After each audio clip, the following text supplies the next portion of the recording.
From South Bend, Indiana, welcome to 3Degrees Discussions. I'm your host, Mike Vasquez. This is a podcast devoted to the stories behind the innovators, entrepreneurs, and leaders in the 3D printing industry.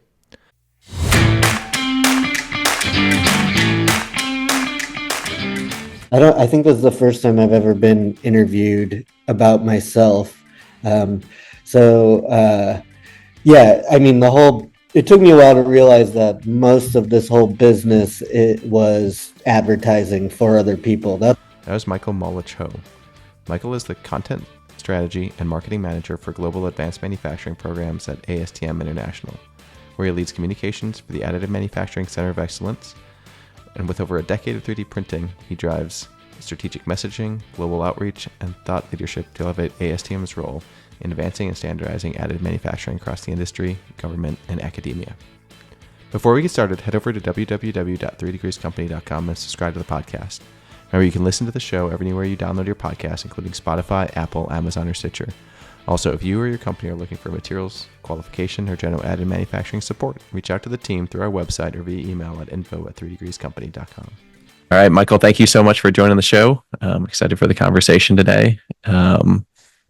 Like we do with everybody, I like to start at the beginning. So where were you born? Where'd you grow up? Tell me about some of those early days. And is there a early memory that you can recall about how you got kind of on this career path where you are today? That's pretty interesting. I was born in a 3D printer. A chocolate 3D printer. Yeah, 41 years ago. Designed by Avi Reichenthal. So I'm from the Chicago suburbs, a suburb called River Forest. It's next to Oak Park, which is, I think, the first suburb of Chicago. I grew up there. Actually, I wasn't born there. I was born in Boston, but I was brought there when I was like a few months old. And then I went to school in LA at Occidental College. There, I studied psychology, but I didn't really know what I wanted to do.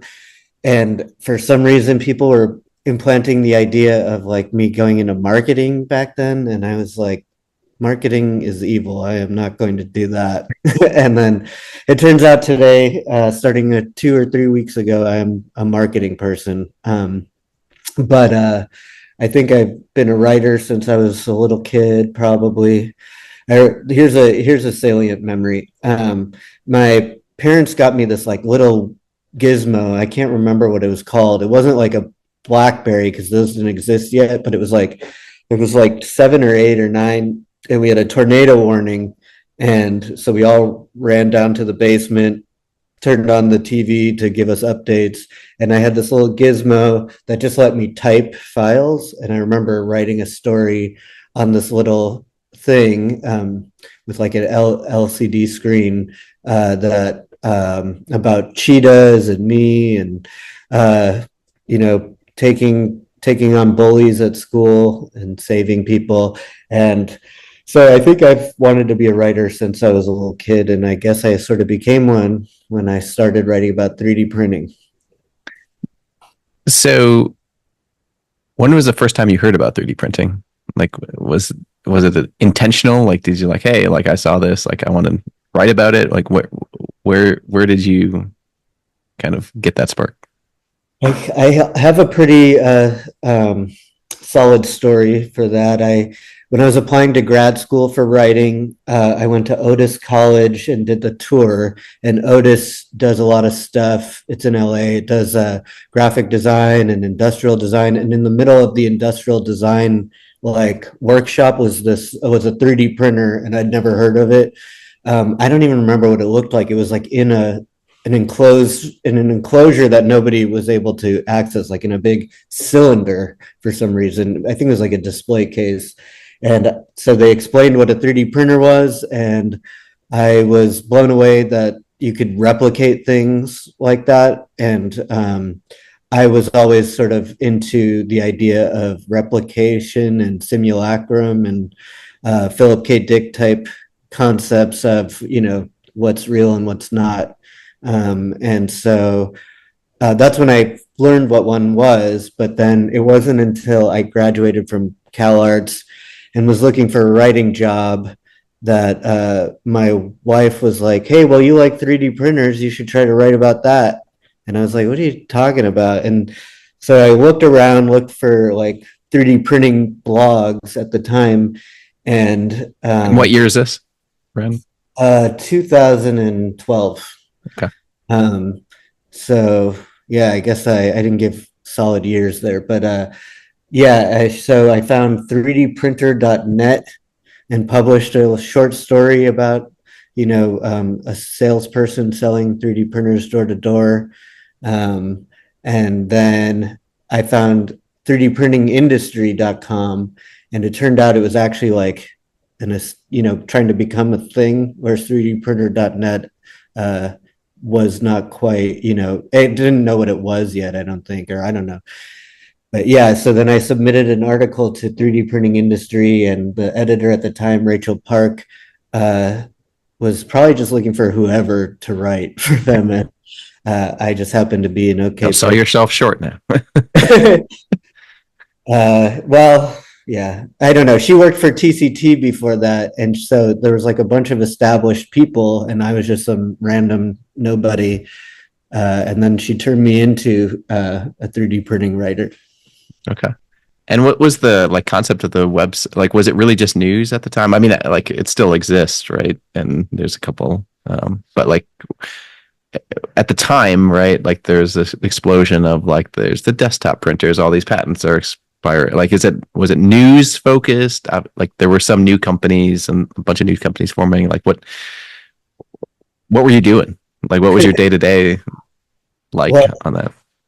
it's really funny to think about, and me and my wife and other people joke about it sometimes, the stuff we would write about back then, because it still wasn't really like very mature, I guess. There was a lot of desktop Yeah. stuff happening, but we would write about like anything. So like I'm trying to think of one of the sillier things. McDonald's once talked about potentially someday using a 3D printer for some reason. We wrote about that. If a movie had a 3D printed concept in it, like let's say the beginning of Westworld, how they kind of have a 3D printer, we'd have to write about that. We'd write about if someone in Project Runway used a 3D printer, like just anything very like The shadow of a 3D printer was seen on CSI, right? yeah, Like, exactly. That's what it was like. And by the time I went to 3dprint.com, I was so glad I never had to write about that stuff ever again. yeah, yeah. And what was that transition? So, like, what were you looking for at the time? Like, what was the difference, right? Of like what, like you're kind of more, it's all writing focused, but did the audience focus shift, or what were you kind of You mean, responsible for as you went to 3dprint.com? oh, well, in between those two things, I was at engineering.com. Okay. Where it was all technical focus. It was all directed at engineers. At 3D printing industry, it was like, anybody who Googled 3D printing, that's who we were targeting. Mm-hmm. And I feel like for everybody, a lot of the market and messaging was driven by the desktop market because it was so hot at the time, with Brie Pettis on the cover of Wired magazine and things like that. So by the time 3dprint.com, so let's see, I left 3D printing industry in 2016. It got acquired, I think, by iMaker. So I left and went to engineering.com, then went to 3dprint.com in 2019. And so by that time, like sort of, I think most people who follow the market know that by around 2016, the consumer bubble sort of burst, and the shift was way more on industrial. Even though industrial was maturing that whole time, the attention and the media attention shifted to industrial and business and stuff like that. So by the time I joined 3dprint.com, it was almost primarily, industrial applications, but then there's always new consumer 3D printers that we would still be writing about today, especially with the Bamboo Lab stuff. Did you have something you liked to write about, or like angles of stories that you were interested in, like people dynamics, company dynamics, technology stuff? Like like where was the kind of the like? There's obviously the stuff that has to get clicks and like you have to do to kind of keep the lights on. But were there things that like kind of particularly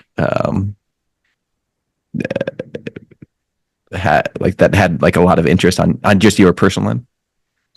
Well, when I started, I just came out of grad school for creative writing. So I basically tried to use every post as an excuse to experiment with writing. And so 3D printing at first was sort of the second, the lower priority. And I was just trying to come up with fun ways to write blog posts about a technology I barely knew anything about.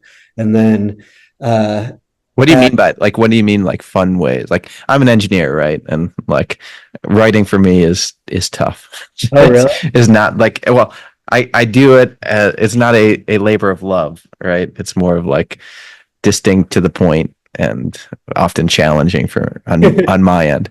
But like when you say experiment with like writing, what do you mean? Like I don't. I mean, I guess it's so hard for me to think the opposite way. I think, ever since I started taking writing seriously as something I could potentially do, it was always about challenging myself with new ways of telling a story. So, back when I was just doing creative writing, I'd be like, okay, I'll try to write this from the perspective of someone writing a letter, or I wouldn't even think about it. It would just come out like that. Or so when I started writing blog posts about 3D printing, I was like testing the boundaries of what was acceptable for our readership and my editor. So I'd be like, hey, is it I wrote this joke about, Philip K. Dick in this article. Is that okay? And she'd be like, oh yeah, that's fine. And I'd be like, okay, let me try like How something. about the stream of consciousness Faulkner Yeah. style? Yeah, like I mean, Brief on EOS's new titanium line, right? yeah, I mean that was basic. I don't know if I ever did stream of consciousness, but that was what I was. If I could do some sort of naked lunch Burroughs style post, I would have probably done it. And back in the day, Gawker was really popular, so I was being sort of an annoying Gawker style, like attitude tone. And thankfully, engineering.com sort of bred that out of me because they did not like anything that wasn't just like straight into now. And that helped because by 3D printing mugshots.com, right?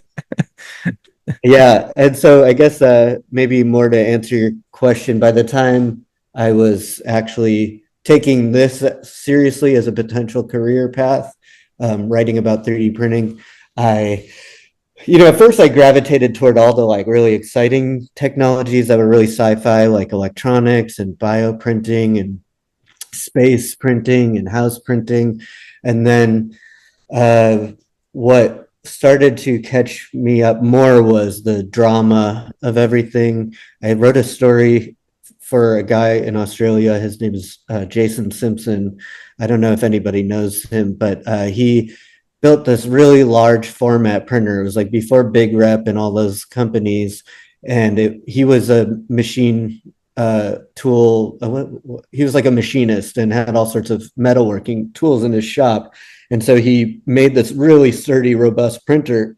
And when he found investors, he found these shysters who basically robbed him, took his idea, stole a bunch of money basically from the Australian government, even though you couldn't really say they stole it, but more or less laundered it or whatever.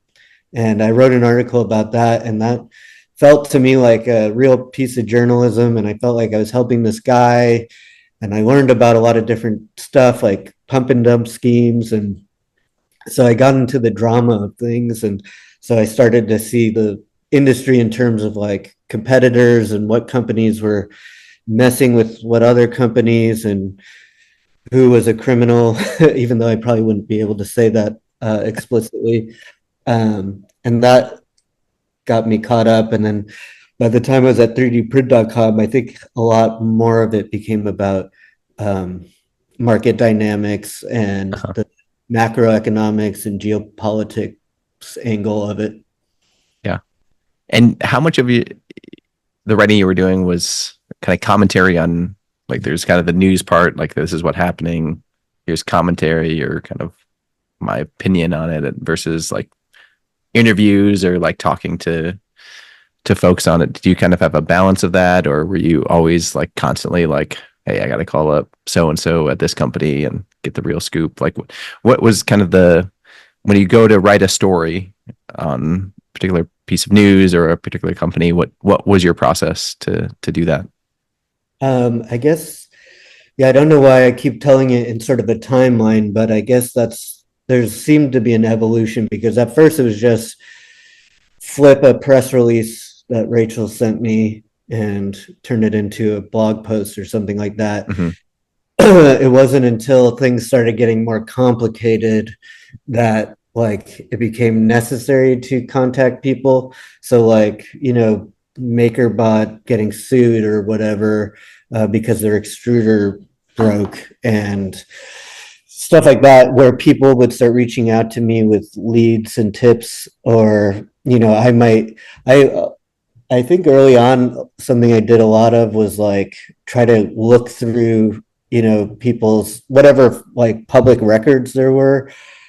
So I'm trying to think, like there was one company that was a penny stock, and I had just learned about pump and dump schemes, and I like basically if a company is a penny stock, there's like a high likelihood that they're doing some sort of pump and dump where they try to bolster the price of stock by publishing press releases. And so there's one company that I was like convinced that that's what they're doing, and I kept looking through like their oldest records, from the SEC, and it turns out they were founded first for like, I'm trying to think, something not 3D printing related. I want to say, and a lot of mining companies do a lot of pump and dump and scamming things. So I think it was like a mining company at first, and then it got sold Like to Bitcoin mining or real mining, or like, no, real mining. okay, Because Bitcoin came out when I started writing about 3D printing. I almost bought one. It was going to be like $30 or something, but then like you bought a pizza. You bought a pizza instead. Yeah.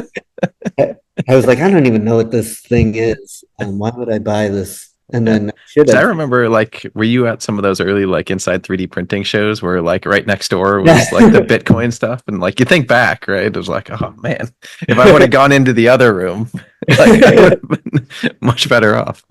Did you go to a lot of those early ones? I went to a handful. Like, I remember going to Seoul and I think maybe Singapore, Oh, wow. maybe New York once. So, Yeah, back then, my wife and I couldn't really afford to fly ourselves to the international things. And so I'd always be trying to get, 3D printing industry to fly us, and they'd be like, we mhm. don't have the budget for that.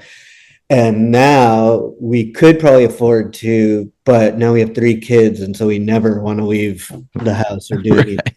You don't want to go on an international flight with Yeah. little kids.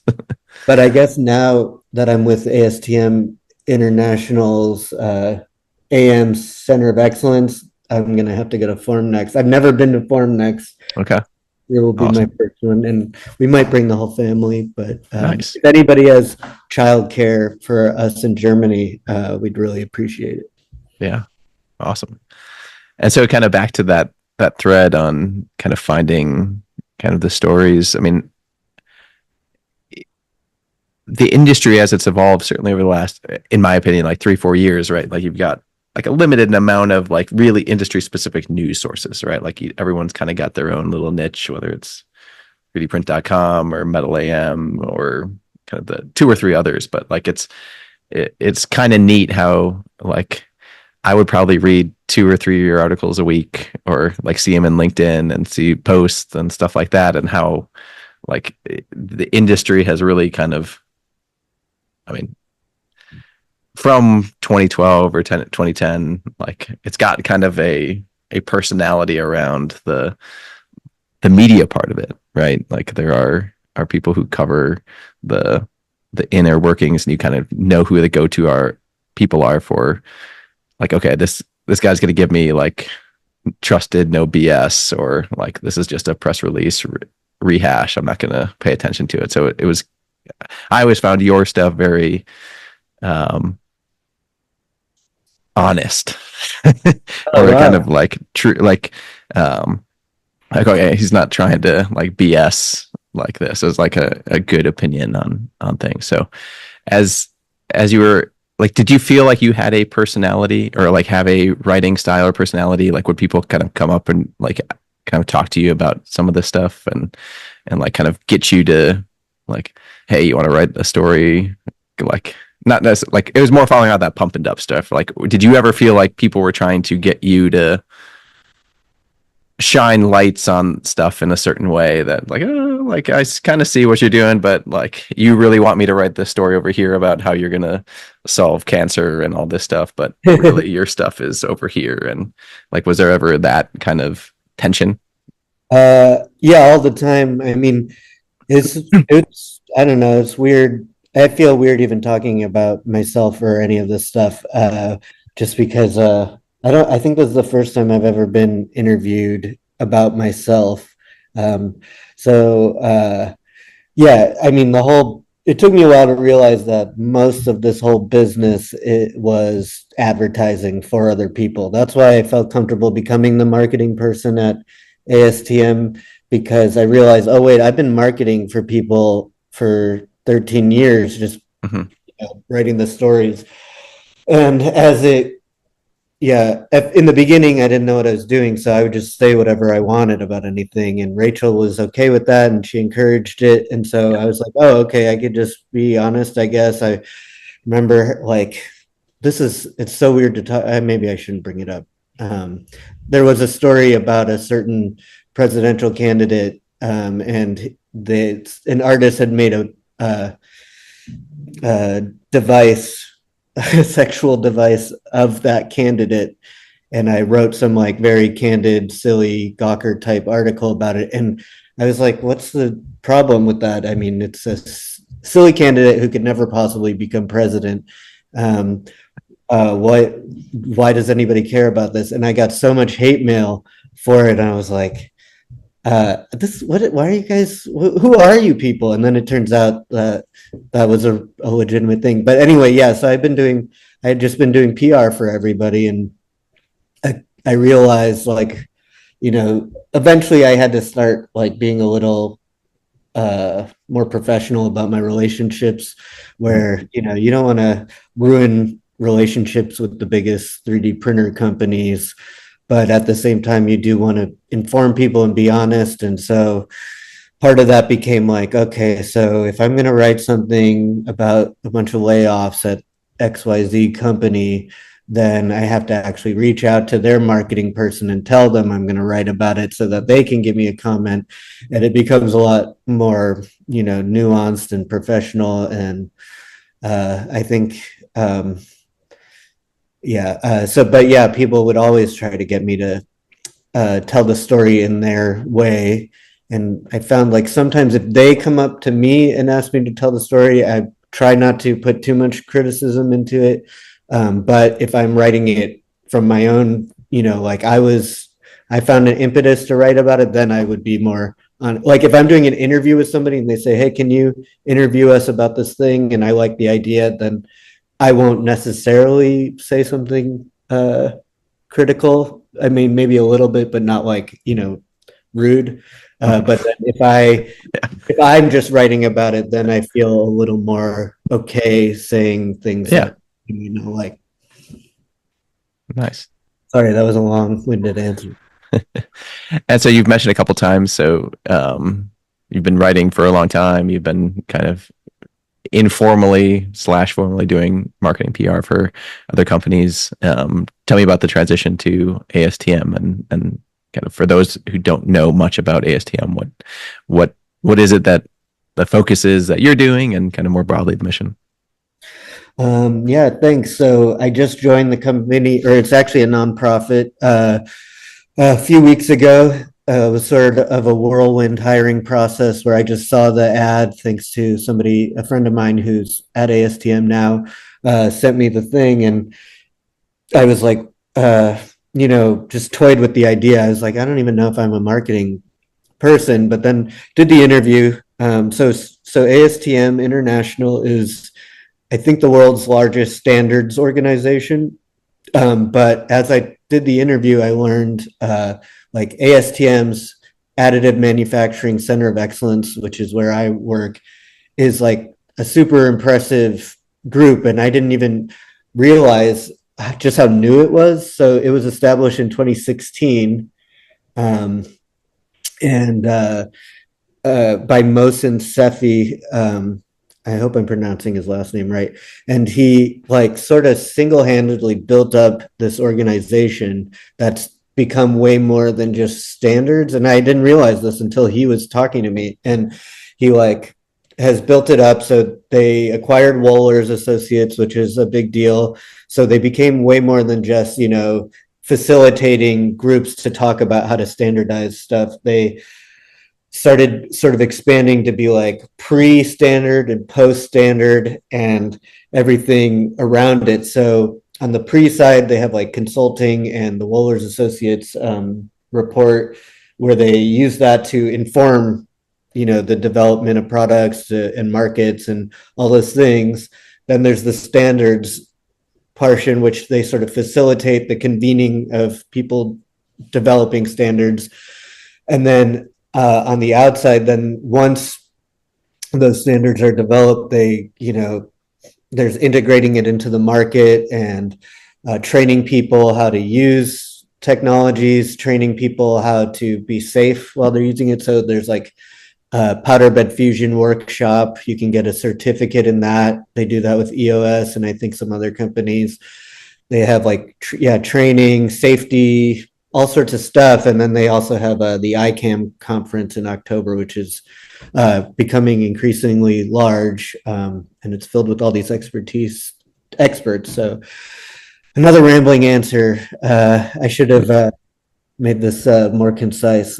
And so what are you going to be doing? What's your role? So I might have to answer the door in a second. I'm going to be I'm their content strategy and marketing manager. So like you sort of implied, not everybody knows who ASTM is, even though they're like the largest standards organization. And most people don't know that they're about more than just standards now. This whole Center of Excellence is just like, to me, it's sort of like the Star Trek of, 3D printing, because they're all like these brilliant experts that are helping to grow the industry, and they're neutral about it because they're a neutral body. So my job is going to be try to help sort of show the world that they're not just a standards organization, that they do all this other stuff. And besides that, help, communicate the various products, including the Wohlers report, which just came out. Yeah. And with that, like what's going to be your approach? I mean, you've spent so much time at a like a kind of news outlet, so to speak, or kind of a website. But when you think about kind of reaching or communicating to people in the 3D printing industry or adjacent industries who might want to learn more about the technology, what's your kind of thesis on it? Like, how do you reach those people? Is it articles? Is it events? Is it LinkedIn? Is it all the above? Like, what do you have a like kind of 2025 kind of media thesis for marketing and reaching people? Yeah, I mean, to me, I didn't realize it, but I really like marketing actually, even though a part of me hates it. But I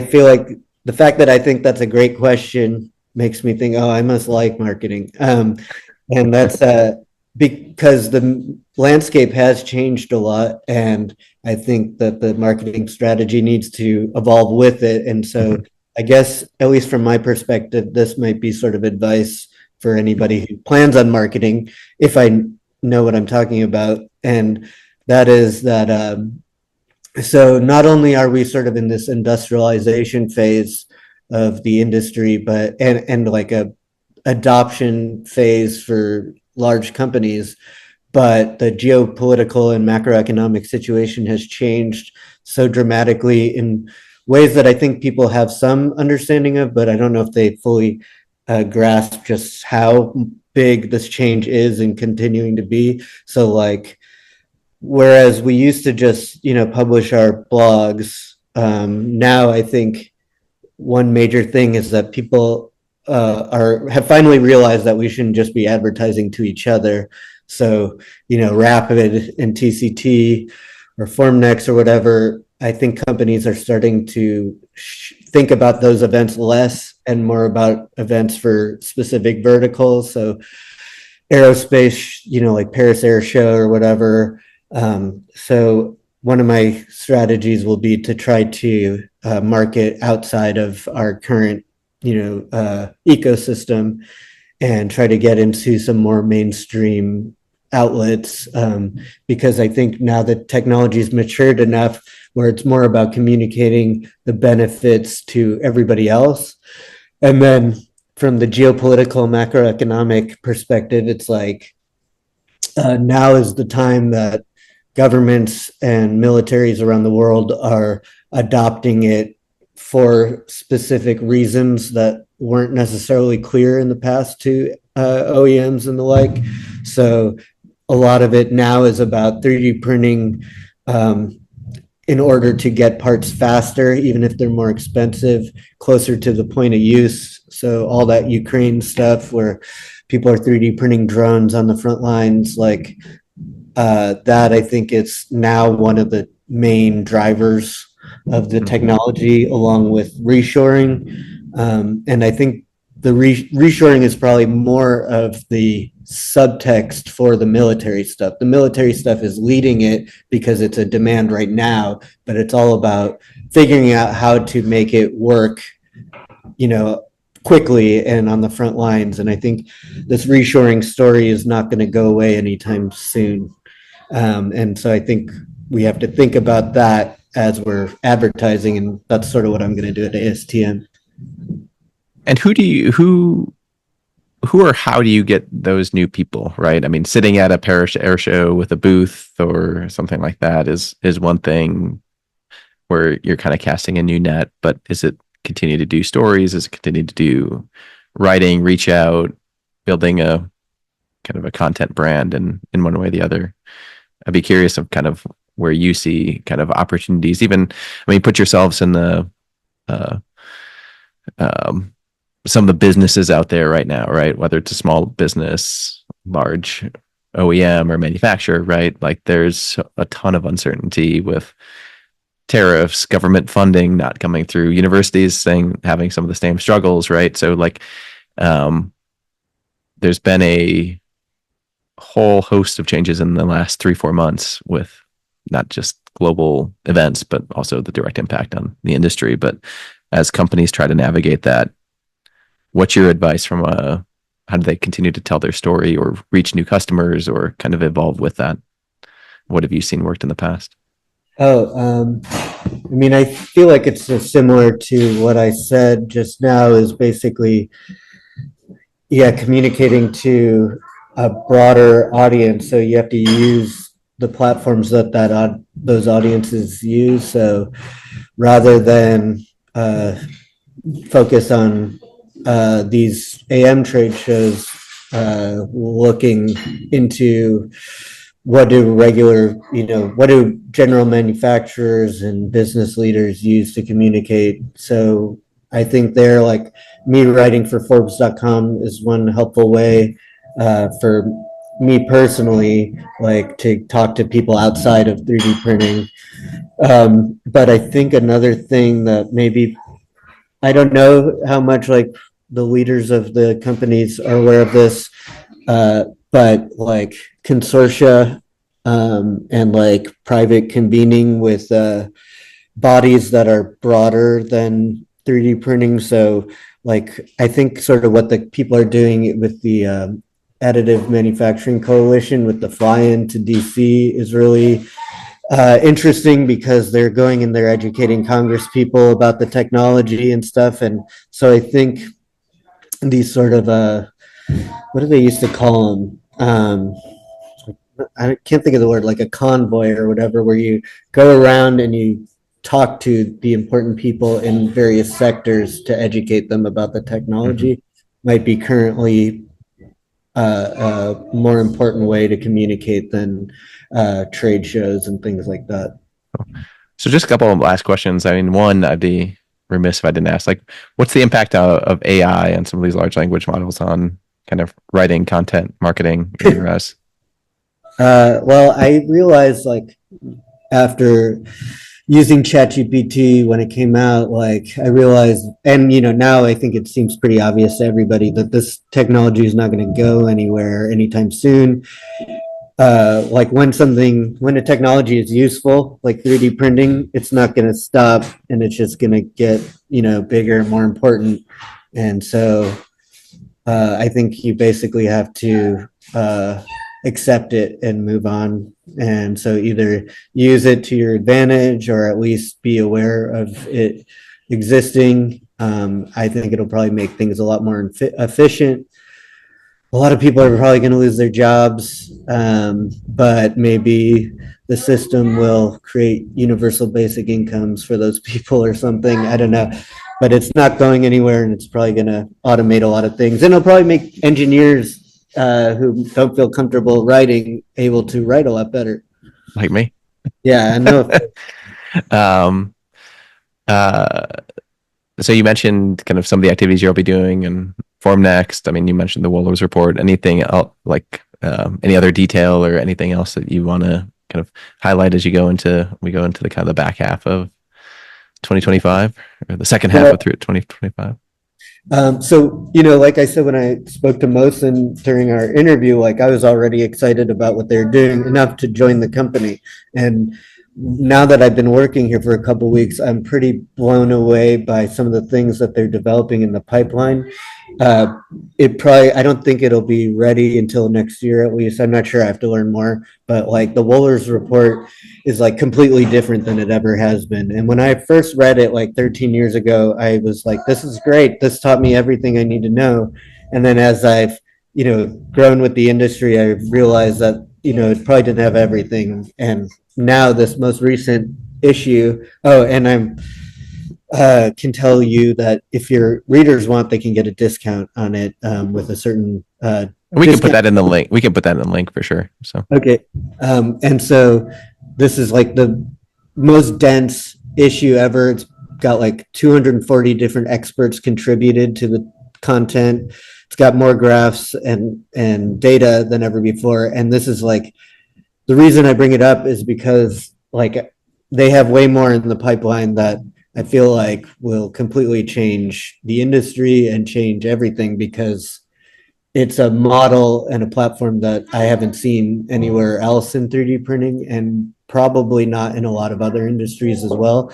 I don't know when it's going to be done, but I don't know. I'm super impressed already, and I feel like it will be easy to market. awesome. And last question, more of a fun question. So, uh, what's a book or movie, piece of art? I've broadened the question that has made an impact on kind of your career and how you think about things that you'd like to share with the audience.